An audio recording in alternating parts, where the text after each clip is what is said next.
Good morning. I am so excited to be with you this morning. This is my very first Coffee with Carol. And the intent of this is to just bring you information, to tell you about our local real estate market, about things that are happening in the community, and most of all, to educate you on what's going on. I'm not going to make predictions. I'm not going to tell you what I think is going to happen. Really, what I'm going to do is I'm just going to share with you the stats. I'm going to share with you the actual facts of what's happening in our market. So, with that, let's get started. The first local area that I'm going to touch on this morning is Carmichael.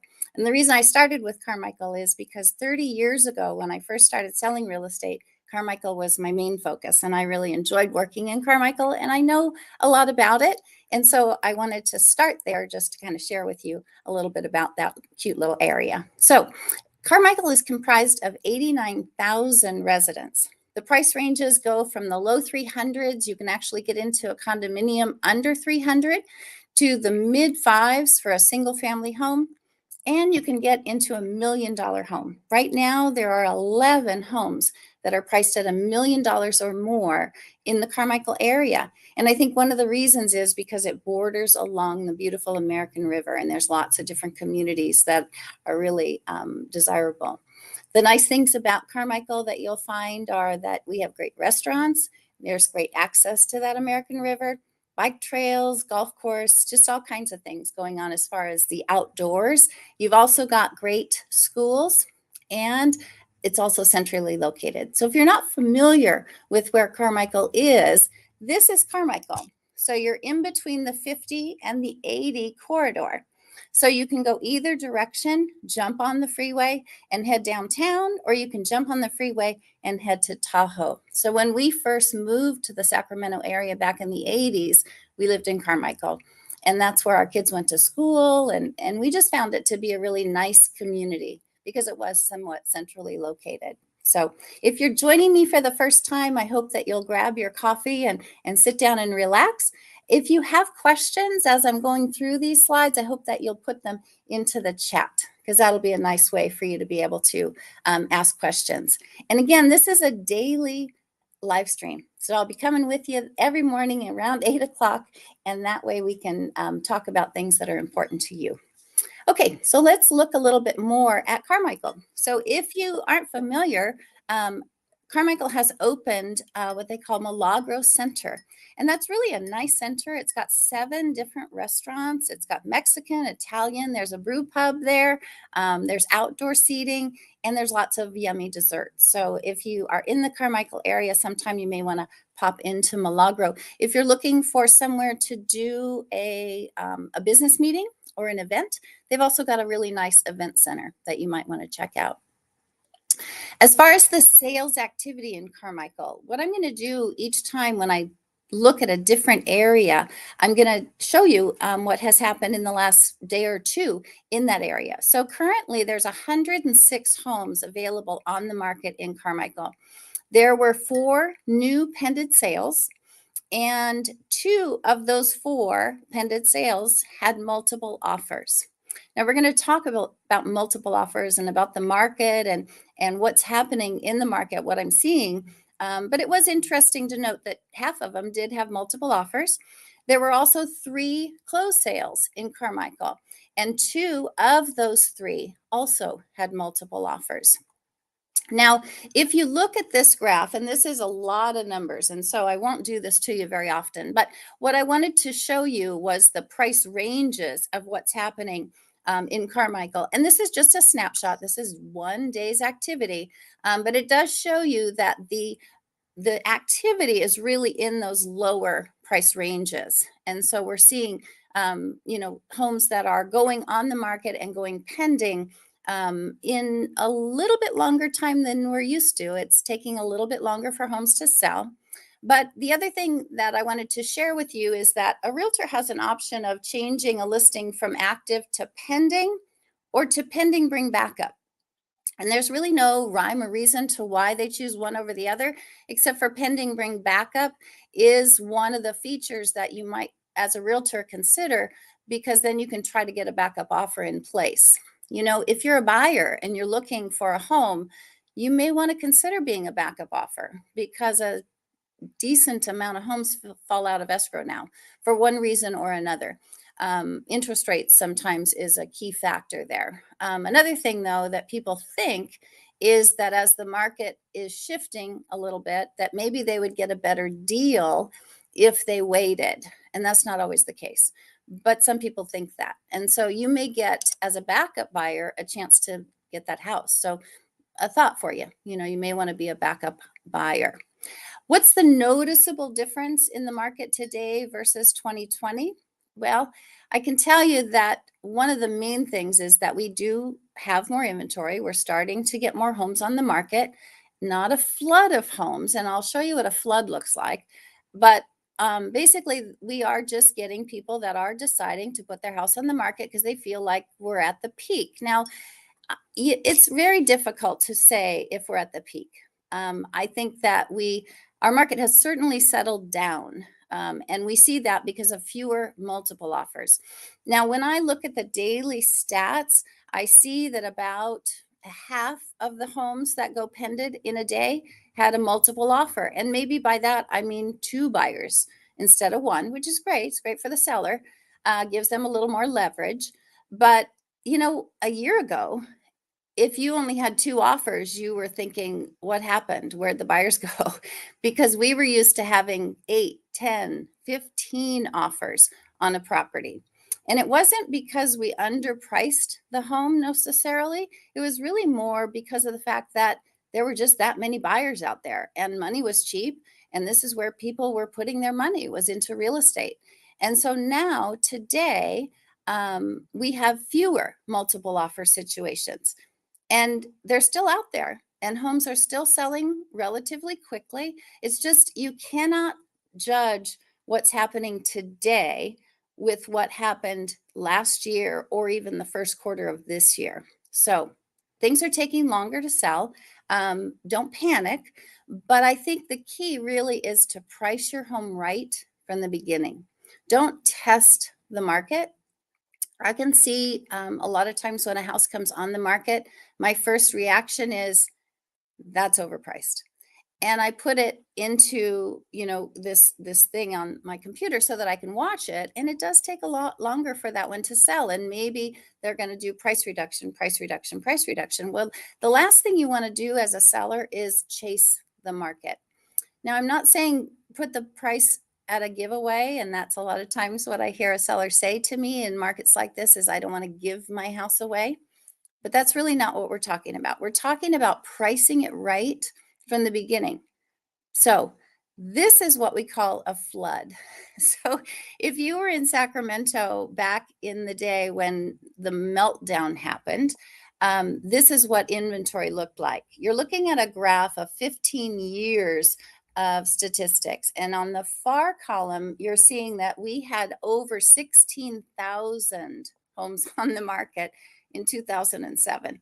That was a rough time. Boy, it looked like, you could drive down any street and there were 4 or 5 homes on the market at any given time. Well, over time, it settled back down and we got down to 2013, 14, 15. It wasn't until actually 19 when our market really took off. And, all this time we were thinking it can't keep going, it can't keep going. And then the pandemic happened and people needed to make changes, decided it was a good time to buy. Interest rates were extremely low. And you can see over here on the far right side what happened. Homes were flying off the shelf. We were selling them as fast as we were getting them. But the key here is people ask, are we in a bubble? And is it going to burst? And I would say no. The difference this time is we don't have that 16,000 homes on the market. Right now, we barely have 3,000 homes on the market, and things are selling. So I would say don't panic. Don't think that we're in a bubble. The red line that's kind of bouncing along here over the 15 years, that's our pended sales. And you notice that it's pretty consistent. The difference is supply and demand. And so as we get more supply and buyers have more choices, sellers lose a little bit of their leverage because there are choices. And so I would say that in the market today, It's not yet a buyer's market. It's not even a neutral market because we just don't have enough supply. Let's talk about a couple of homes that we do have on the market. So this is a beauty. It's not my listing, but it's a beauty. I did go see it. It's a 4-bedroom, 3-bath home. It's in a gated community, over 2,500 square feet, has a beautiful pool. It's listed at $725. So this is in my opinion, I think this is a nice value. This is a very nice little community. It's a smaller gated community. Now, one of these days, we're going to talk about gated communities and homeowners associations and things like that. And I'm going to, just chat with you and share with you some of the things that I've found about that. But this is a pretty small little gated community. So you do have a homeowners association and dues that you pay. They're about 100. I'm not going to quote a price. I think it was under 150 a month, and it takes care of the road because it's not a county road. So it takes care of road maintenance and also the gate. But it's just a cute little Carmichael gated community. Then there's this one. This is a gorgeous Carmichael estate. And this one is actually 4-bedroom, 3.5-bath, over 4,800 square feet on over a half acre.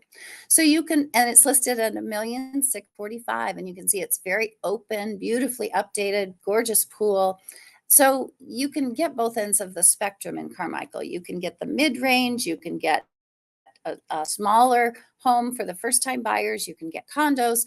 We have all kinds of things. And this is what I found to be very interesting when I was selling in Carmichael, was because you did have a variety of different homes available.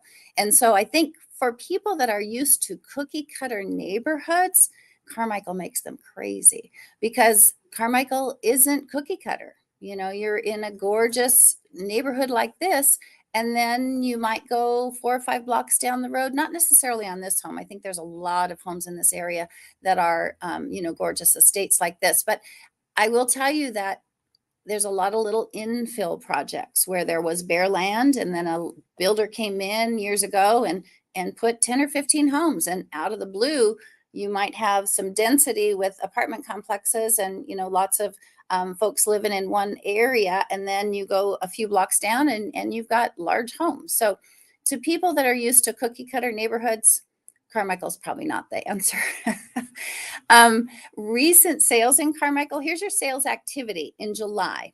And so you can see that in July, we popped up with a little bit more inventory. But sales were still very strong. Now, pended sales took a little dip. I think that the rise of the interest rates kind of caught the buyers a little off guard in July.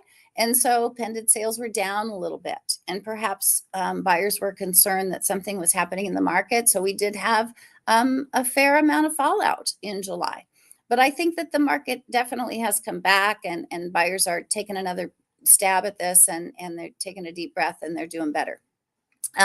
The median price, you can see, has gone from last year in the lower 5s to this year in the mid 6s. And so let me explain to you what median price is, because sometimes people get a little confused about that. So the median versus the average sales price. The average is calculated by adding up all of the individual values and then dividing that by the total number of sales. And so the median is literally the middle. So if you've got 10 sales, the middle is your median, okay? The value of which is half is larger and half is smaller. The other way of describing it is that the average is the arithmetic means of setting a number, and the median is the numeric value that separates the high half from the low half.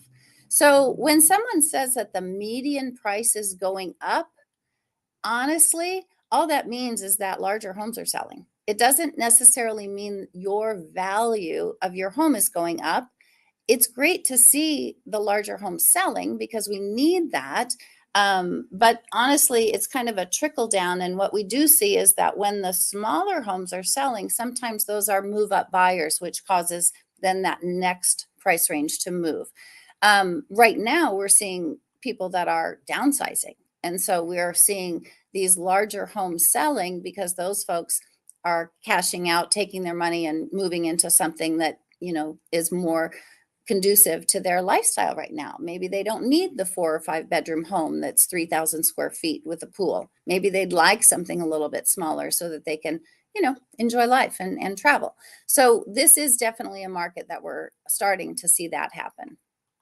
Now, as far as what's happening days on market, sellers are accepting offers on average in July that were 99% of their asking price. And so they were taking a little bit of a discount. So you can see if you go back on the graph to February sellers were getting 104% of their average list price. So that was kind of a little bit of a frenzy again. But what happened after that? Interest rates went up. And so that kind of cooled our frenzy a little bit. And homes are staying on the market a little bit longer. So if a home is taking 16 days to sell, that doesn't mean the sky is falling. But it does mean that buyers are taking longer to look. They can take longer to look. There's more to choose from. And I think honestly, what you need to do is have your price right from the beginning. And sometimes you don't know the right price. You may have some unique feature about your home, but just know that this is not an anything goes market anymore. You really do need to price this market correctly. Weekly sales activity. This is a new chart that I'm very grateful that we have access to because things are changing relatively quickly. And so if you can see here, this is showing you that weekly at the week ending August 7, there were 91 homes on the market and 15 went pending. That was a huge improvement over the week before. But the week before, I think, had a lot to do with interest rates again. So, there's usually a reason why something has happened. And so I like this weekly graph because it really does drill down to what's happening right this minute. Now, it used to be that we only had these trend graphics graphs for the month. And so you'd have to wait until the following month to see what was happening. And then they added a feature that was today's stats, which was great. One thing you want to keep in mind is when you're looking at today's stats, if you're only 10 days into the month, that doesn't really create a trend. And so that's why I really enjoy looking at this weekly stat because it does kind of show me a trend of what's happening and helps me to explain these kinds of things to my clients. Okay, so how long is it taking? In the different counties, you can see it varies a little bit. Sac County, a little bit less than Placer, and El Dorado County.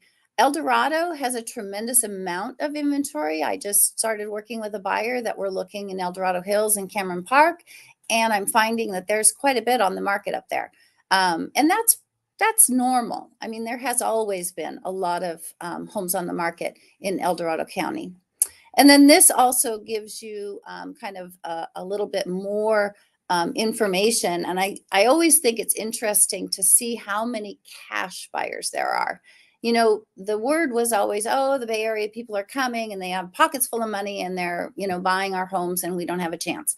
Well, actually, in June, there were only 15% of the sales that were cash. And in July, 16.5%. So, it's really not that everyone has pockets full of cash. And especially now, maybe a year ago, the numbers were a little bit higher. But honestly, I think what sticks in your mind is if you're a buyer and you keep getting beat out and you hear that it was a cash buyer that someone accepted, in your mind, that's all you hear is that I'm getting beat out by cash buyers. But it's not always the case. And I can tell you that sellers don't always pick the cash, It doesn't necessarily have to be cash. If you write a strong offer, you may beat out that cash. And thank you to Ryan Lundquist, because this graph and these types of graphs are from the Sacramento Appraisal blog, which he is fabulous at. So thank you, Ryan. Okay, so how do you price a home? A home is based on location. You hear that? I mean, that's the number one thing, is if you have a great location, that's key. Now, every home has a right price, though. So if you don't have a good location, there is a buyer for that home, but you better price it right. Condition, of course, amenities, upgrades, pool versus no pool, less people want a pool than you might think. So, if your backyard is 100% pool, that may not work for someone. But like I said, there's a right buyer for every house. But the most important thing really are the most recent sales. And I will say the good news for sellers is that homes are selling. The good news for buyers is that the frenzy, crazy market, I think, has subsided. But for sellers, you have to price it right. You can no longer just pick a number out of the air, and it's got to be a recent sale. It can't be a sale from February when we saw the sellers getting 104% of their asking price. You really need to do your due diligence, look at the home, make sure it's very, very similar to what you're selling, and then price it accordingly.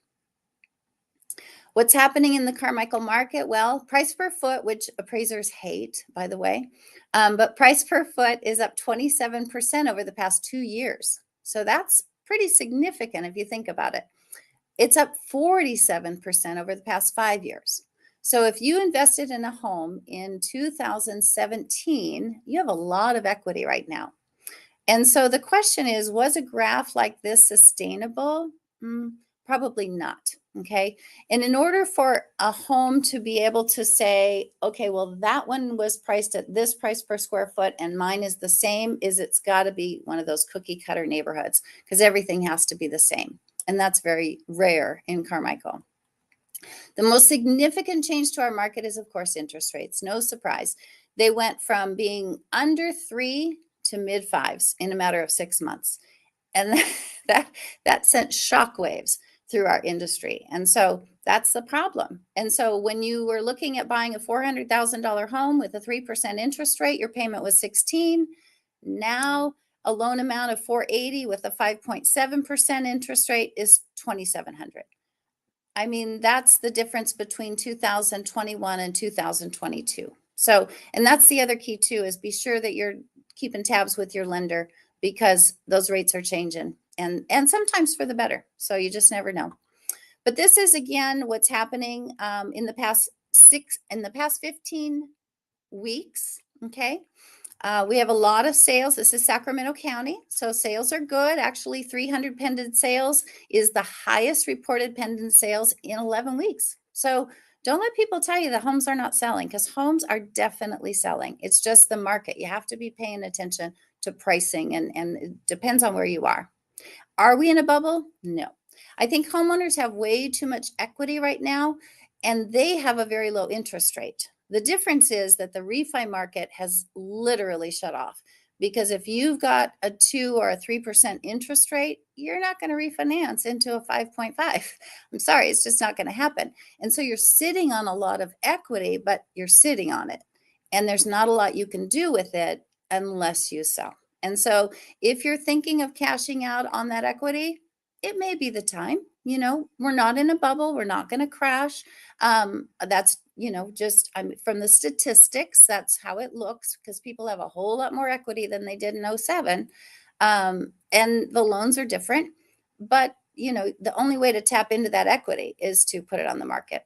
So my tip for you, if you're going to put it on the market, is to price it right. Realize that 41% of homes on the market have recently reduced their list price. And that's not because the sky is falling.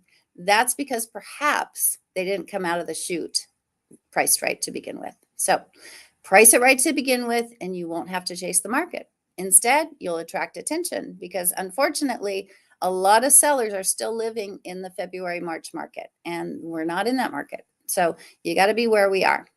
I'm so happy that you joined me today. It was kind of fun. Remember, I'll be doing this every morning at 8 o'clock, just like this, same sort of format, bringing you different things, different areas, different stats. It'll always be just the facts. But thanks for watching.